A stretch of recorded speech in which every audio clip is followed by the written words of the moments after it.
इस वीडियो में हम सॉल्व करेंगे वन लाइनर सामाजिक विज्ञान की 50 महत्वपूर्ण प्रश्न। पिछले वीडियो में मैंने 50 महत्वपूर्ण प्रश्नों का सॉल्यूशन करा रखा है। तो हेलो नमस्कार दोस्तों, मेरा नाम है दिनेश और आप देख रहे हैं जेड क्लास एकेडमी। दोस्तों अब हम 51वें प्रश्न से आगे बढ़ेंगे और हम 500 प्रश्नों का हमने संग्रह किया है, उनको कंप्लीट करना है हमें 10 वीडियो में। तो यह आज का सेकंड वीडियो रहा। तो दोस्तों चलते हैं, बिना किसी टाइम वेस्ट के शुरू करते हैं। ये रहा पहला प्रश्न यानी 51वां प्रश्न। भारत छोड़ो आंदोलन कब शुरू हुआ? दोस्तों 1942 में शुरू हुआ था। इसके बाद 1857 के विद्रोह का नेतृत्व दिल्ली में किसने किया? दोस्तों 1857 के विद्रोह का नेतृत्व दिल्ली में बहादुर शाह जफर ने किया था। इसके बाद हड़प्पा सभ्यता की खोज किसने की? दोस्तों हड़प्पा सभ्यता की खोज दयाराम साहनी ने की थी। इसके बाद मोहनजोदड़ो का अर्थ क्या है? दोस्तों मोहनजोदड़ो का अर्थ या मोहनजोदड़ो का अर्थ मृतकों का टीला होता है। इसके बाद पंचशील सिद्धांत किसने प्रस्तुत किए? दोस्तों पंचशील सिद्धांत जवाहरलाल नेहरू और चाउ एन लाई ने प्रस्तुत किए थे। इसके बाद भारत में अंग्रेजों के खिलाफ पहला विद्रोह कब हुआ? दोस्तों भारत में अंग्रेजों के खिलाफ पहला विद्रोह 1857 में शुरू हुआ था। और इसके बाद महात्मा गांधी ने पहला सत्याग्रह कहाँ किया था? दोस्तों चंपारण में 1917 में महात्मा गांधी ने पहला सत्याग्रह शुरू किया था। इसके बाद 58वां प्रश्न, साइमन कमीशन भारत कब आया था? दोस्तों साइमन कमीशन भारत 1928 में आया था। इसके बाद 59वां प्रश्न, अशोक का शिलालेख किस लिपि में लिखा गया है? दोस्तों अशोक का शिलालेख ब्राह्मी लिपि में लिखा गया था। इसके बाद 60वां प्रश्न, भारत की पहली महिला गवर्नर कौन थी? दोस्तों सरोजनी नायडू थी। इसके बाद भारत में संविधान सभा की स्थापना कब हुई? दोस्तों भारत में संविधान सभा की स्थापना 1946 में की गई थी कैबिनेट मिशन के द्वारा। इसके बाद 62वां प्रश्न, संविधान का कौन सा अनुच्छेद मौलिक अधिकारों में या मौलिक अधिकारों से संबंधित है? तो मौलिक अधिकारों से अनुच्छेद के भाग 3 में और 12 से 35 तक लिए गए हैं। इसके बाद 63वां प्रश्न, राज्यपाल का कार्यकाल कितने वर्षों का होता है? दोस्तों राज्यपाल का कार्यकाल 5 वर्ष का होता है। इसके बाद 64वां प्रश्न, भारत में नागरिकता से संबंधित अनुच्छेद कौन सा है? दोस्तों अनुच्छेद 5 से 11 है नागरिकता से संबंधित। इसके बाद 64वां या 65वां प्रश्न, लोकसभा के स्पीकर को कौन हटाता है? दोस्तों लोकसभा के स्पीकर को लोकसभा का अध्यक्ष या लोकसभा के निर्वाचित सदस्य हटा सकते हैं। इसके बाद 66वां प्रश्न, भारत में आपातकाल की अवधि में राष्ट्रपति के कार्यकाल को कितने समय तक बढ़ाया जा सकता है? तो 1 वर्ष तक बढ़ाया जा सकता है। सॉरी दोस्तों 1 वर्ष तक बढ़ाया जा सकता है। इसके बाद भारत का सर्वोच्च न्यायालय कब स्थापित हुआ? दोस्तों भारत का सर्वोच्च न्यायालय कब स्थापित हुआ? तो भारत का सर्वोच्च न्यायालय 1950 में स्थापित किया गया।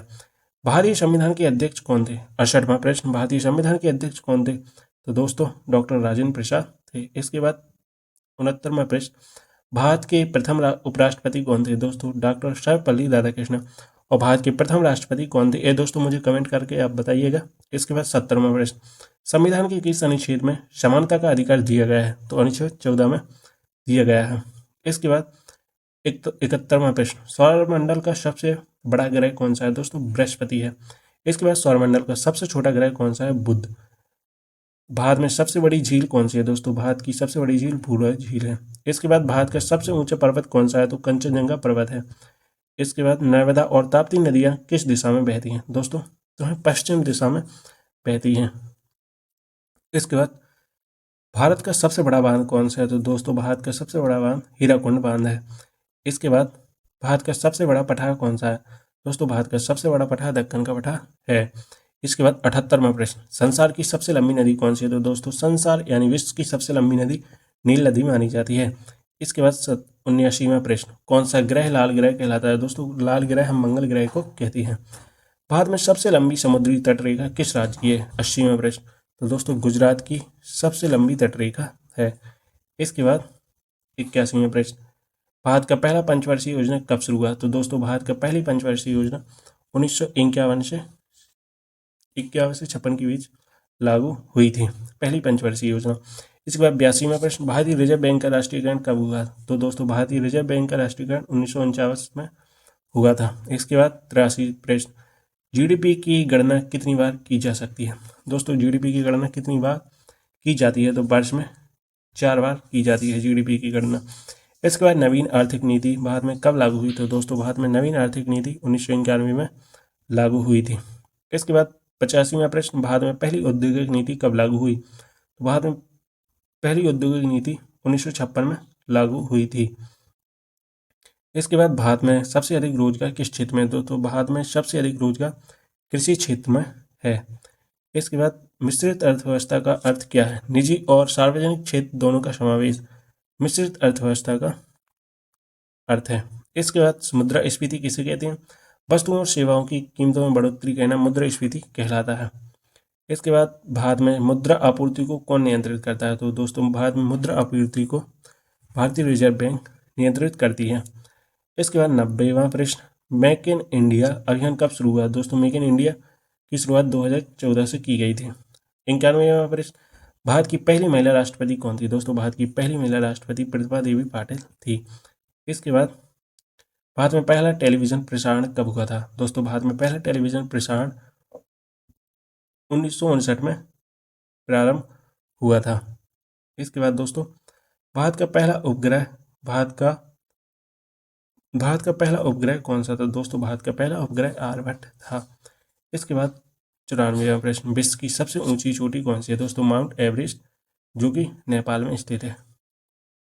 इसके बाद भारत की संविधान का सबसे लंबा अनुच्छेद कौन सा है? तो अनुच्छेद 38 भारत का सबसे लंबा अनुच्छेद है। इसके बाद नासा की स्थापना कब हुई थी? दोस्तों नासा की स्थापना 1958 में की गई थी। भारत के राष्ट्रीय ध्वज को किसने डिजाइन किया था? तो पिंगली वेंकैया ने डिजाइन किया था। दोस्तों यूएनओ की स्थापना कब हुई थी? दोस्तों किस वर्ष हुई थी? तो 1945 में हुई थी। इसके बाद हिंदुस्तान में पहला बैंक कौन सा था? तो बैंक ऑफ हिंदुस्तान 1770 में बनाया गया था, भारत का सबसे पहला बैंक था। इसके बाद लास्ट और 100 प्रश्न इसके बाद हम कंप्लीट कर लेंगे।